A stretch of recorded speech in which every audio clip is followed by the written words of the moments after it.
After Hurricane Matthew, which I foolishly sat in that kitchen in there and watched 100-mile-an-hour wind roll over my head, and I'm thinking, oh Lord.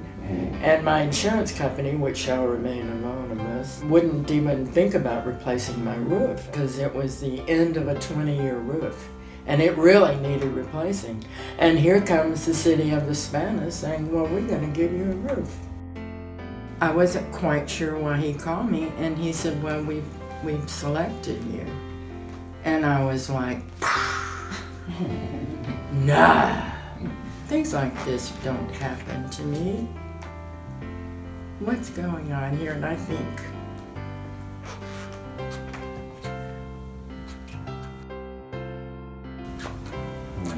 I get very emotional over you guys.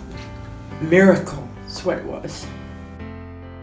It costs quite a bit to replace your house. We help people replace their roofs in order that we don't have to help them replace the home. I do think about that, like what would you have done?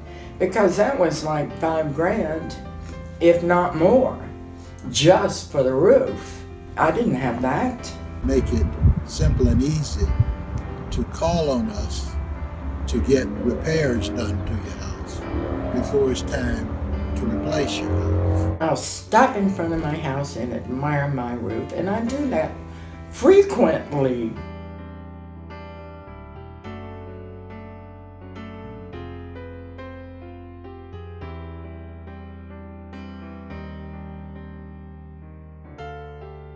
It's the city taking care of the residents.